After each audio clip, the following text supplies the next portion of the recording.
Welcome to Transmissions Alt Mode, where we look at the latest comics and other media featuring the Transformers. In this episode, we meet the newest member of Night Force as we review Skybound's G.I. Joe number 12. Today is Friday, October 17th, 2025, and this is episode 464 of Transmissions Alt Mode. Welcome to Transmissions Alt Mode, the podcast that always completes the mission, as long as the mission is podcasting. I'm your host, Charles, aka Big C, and I'm joined by the excellent Transmissions team. Jeremy, aka Yakko. Hey, how's it going? And Daryl, the Cybertronian Beast. Hey guys, I'm always here to talk Transformers. Let's go. I threw a curveball at you there, huh? You like that? No, I don't like that. Say it right next time, Daryl. As always, we start the show by thanking our donatrons, those lovely people who support us on Patreon and PayPal.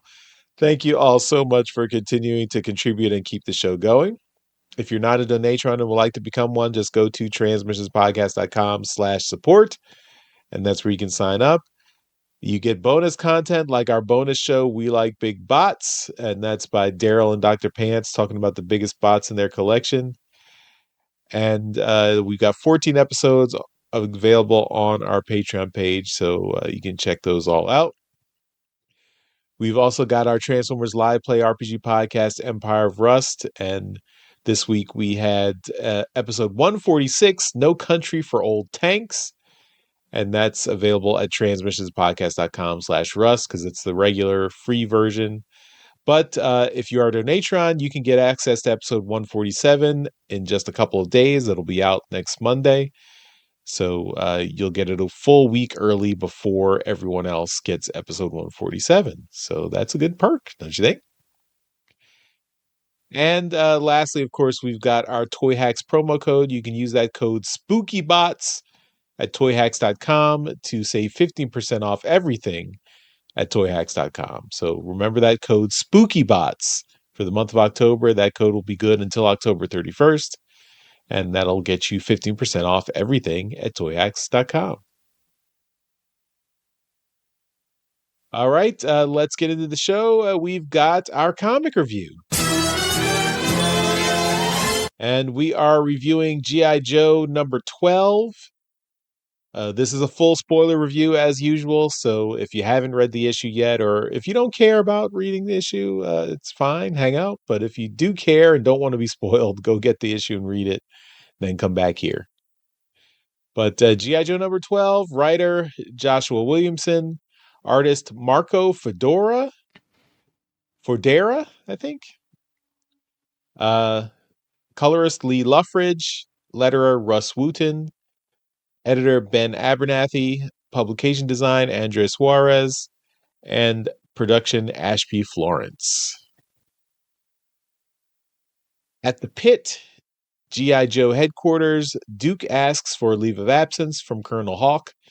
He wants to go visit his friend Frost's grave and remind himself the reason he signed up for this detail. He wants to get back to focusing on stopping the giant robots that killed his friend instead of fighting Cobra. Hawk counters that G.I. Joe can have multiple priorities. Duke starts to get a little suspicious and asks if there's anything Hawk hasn't told him. Hawk answers that some things are on a need-to-know basis, but when the time comes, he'll fill Duke in. He reassures him that nothing is happening with G.I. Joe without Duke's knowledge. And then we cut to Darklonia, where the second covert G.I. Joe team, Night Force, that Duke has no knowledge of, is on a mission.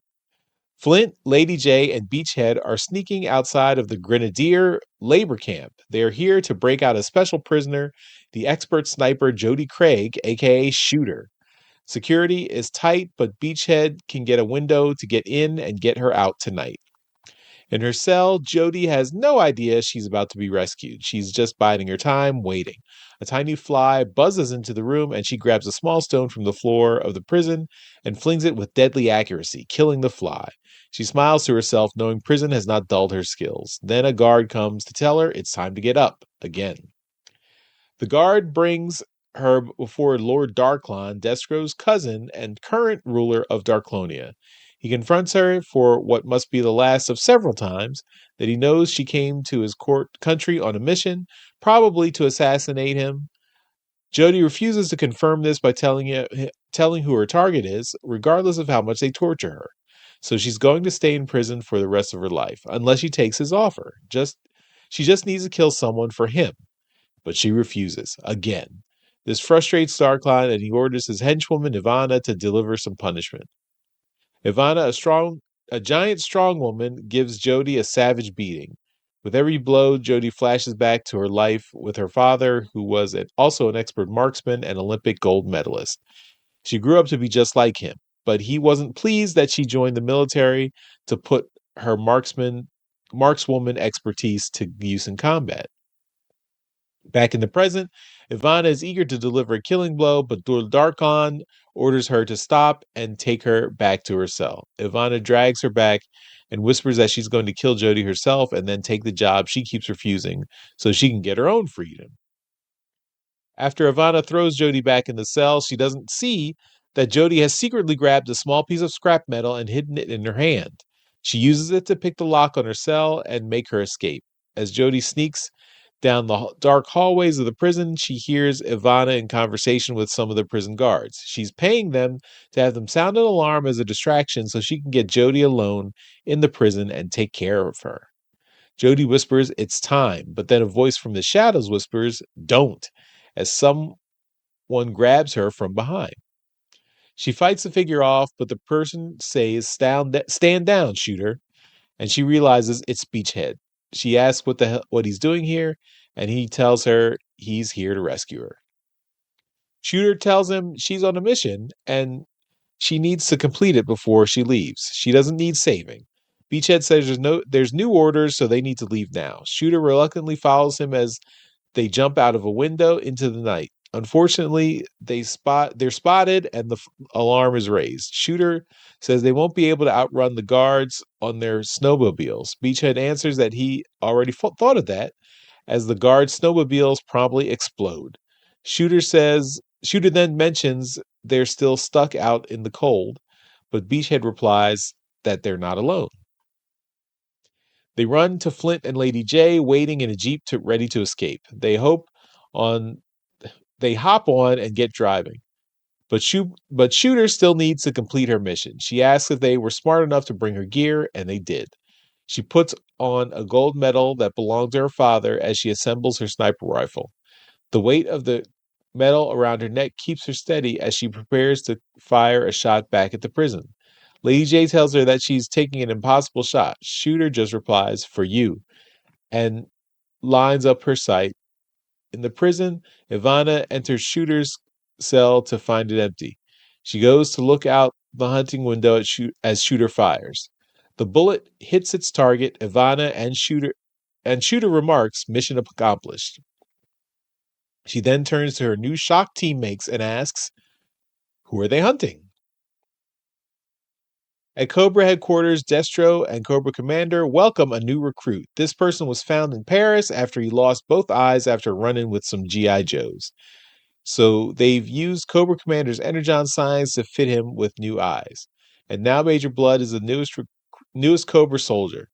He's loyal and will do whatever they want. Then Mercer comes in to tell Destro that there's an update. Cobra Commander dismisses him while he runs some more tests on Major Blood and his new bionic eyes.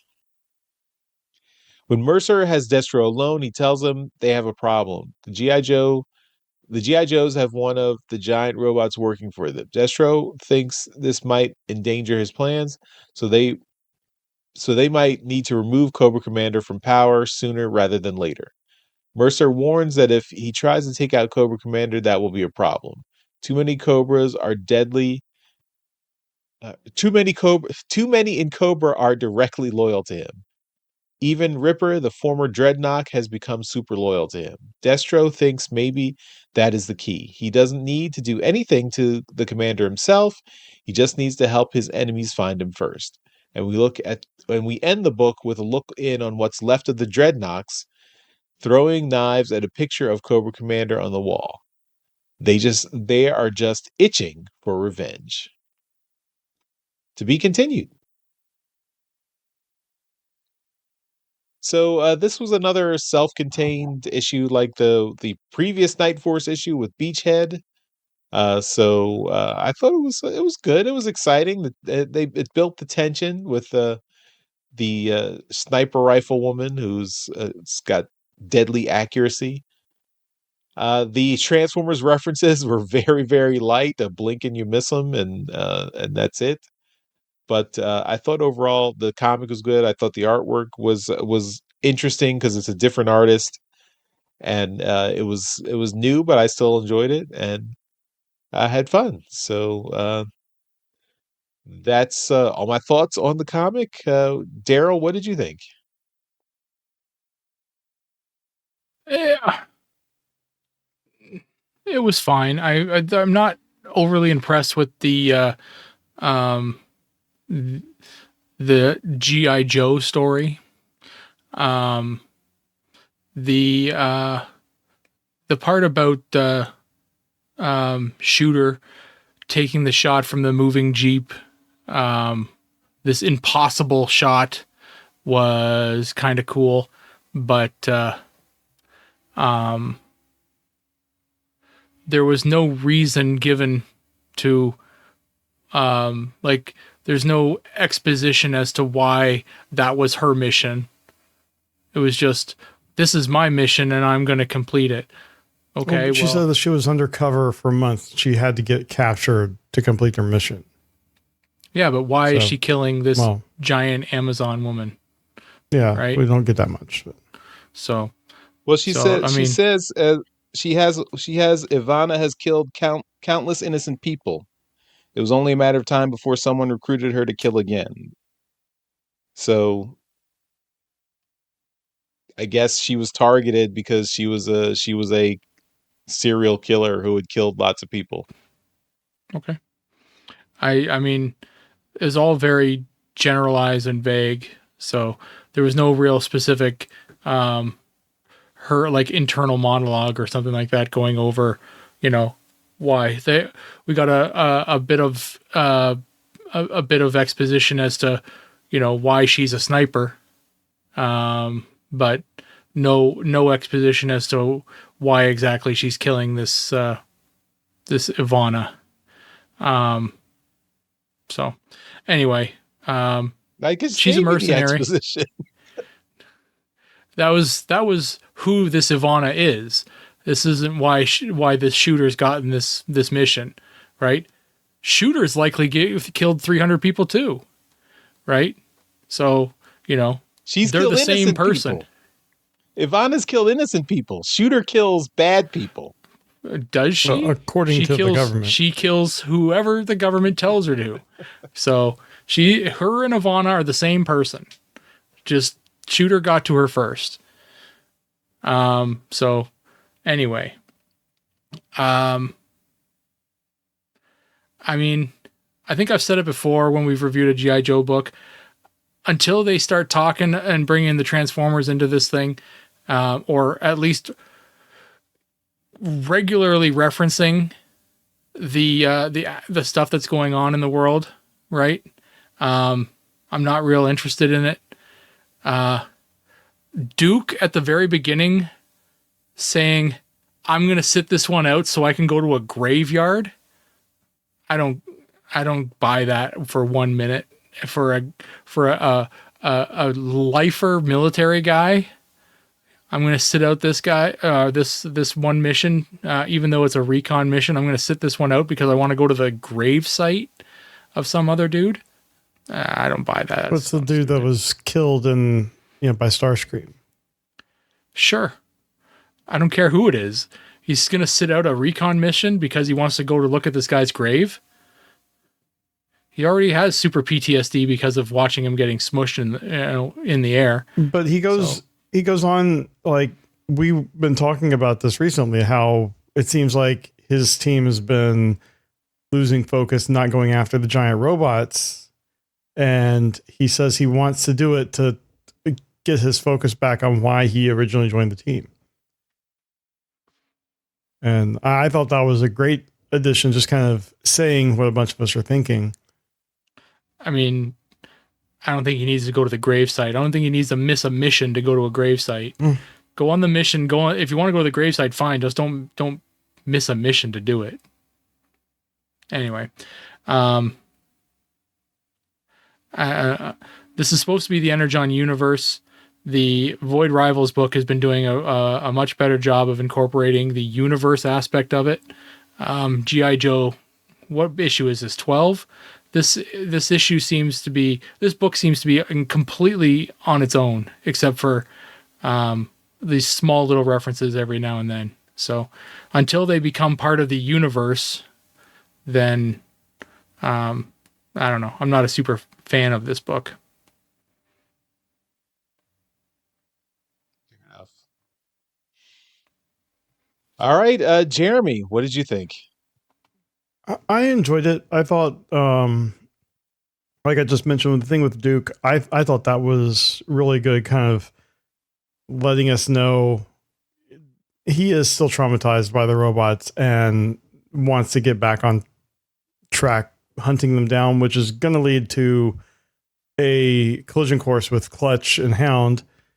So looking forward to seeing that. I enjoyed the stuff with Shooter.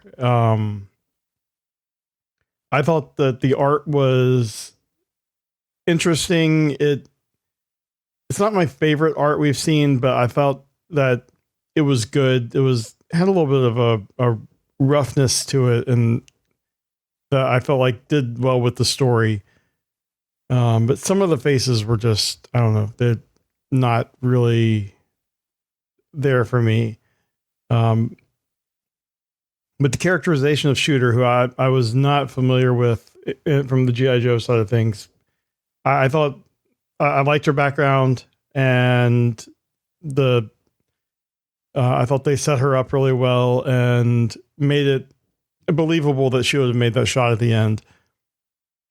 And then the stuff at the Cobra headquarters is basically setting up the Dreadnought War thing and kind of a coda on the Major Blood thing, or the Major Blood Baroness arc from the last couple of issues. So I felt like that was okay. It's teasing the Dreadnought War, but not really getting into why or anything. But they are going to be double shipping the Dreadnought War issues. So next couple months we'll be getting double G.I. Joe, Daryl. And looking forward to seeing where that goes. But I enjoyed this. It wasn't my favorite G.I. Joe book, but it moved a lot of the pieces, and I feel like, it's making progress, even if there wasn't any Transformers or Energon mentioned in the in the issue. I'm sure we will get there somewhere.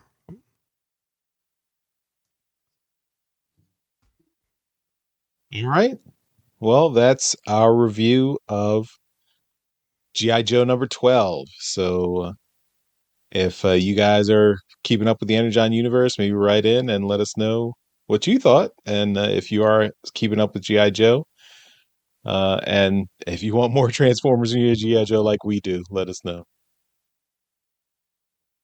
All right. That's all for the review. Let's move on to some media news. All right. And I mean, I know you guys have all been waiting for this, and I'm here to tell you your wait is over. Transformers Cyberworld episodes 10 and 11 are now available on YouTube. That was a long wait. You can watch them individually or as part of a playlist. You're welcome. Great. We live in amazing times here. Are you personally responsible, Daryl? No. Oh, okay. I have not seen them. I will watch them when we decide to review them all. So. All right.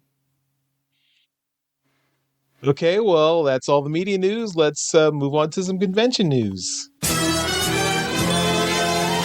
All right. We have a couple things here for media news. First, for convention news, this is for TFCon Chicago, which is coming up really quickly now, October 24th through 26th. And the first guest we have here this week is Michael Dobson, the voice of Starscream and Transformers Armada Energon and Cybertron, and Signal Flare in Energon, and Breakdown in Cybertron. So it'd be cool to... I think Starscream had a particularly strong arc in the Unicron trilogy. So I'm sure he's going to be asked about that, and he's going to have panels talking about that. So that would be really interesting to learn about. And the other thing we have here is Joseph Kerr. He was a writer on Transformers Prime and an episode of Rescue Bots. He did the Darkness Rising Part 5, Convoy, Crisscross, TMI, One Shall Fall, and Orion Pax Part 3 episodes of Prime, and then Cody's 11 on Rescue Bots. So if you're wanting to hear from a writer, check out his panel and talk with him during the weekend. I think that's some of those were really good episodes. I remember like the Darkness Rising, that was part of the introduction, like the first 5 episodes, I believe. And then the Orion Pax was where the Optimus lost his memory or went back to thinking he was Orion Pax. So anyway, check those out if you're going to TFCon Chicago. And that is all we got for convention news. Okay, let's finish up the show with some feedback. Okay, we got a couple of comments on last week's episode from regular YouTube commenter Stuart 118 Tyler. And these comments are directed at Dr. Pants, and again, he wasn't available this week, so send all your complaints to Daryl at transmissionspodcast.com.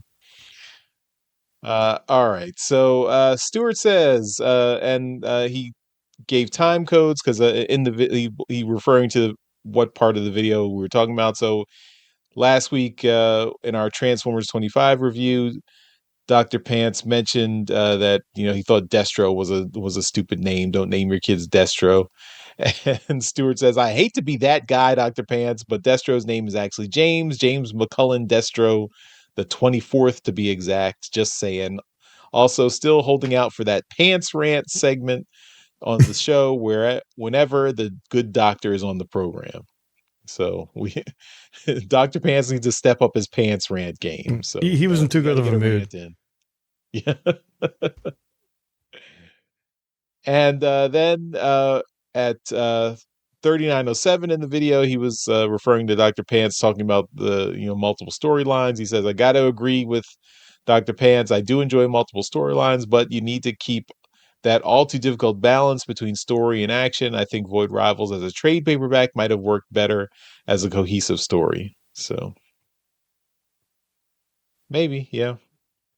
And then we had another comment from Pimp Landos, who says, "Continuity gripe, how did RC's arm get repaired so quick and seamlessly?"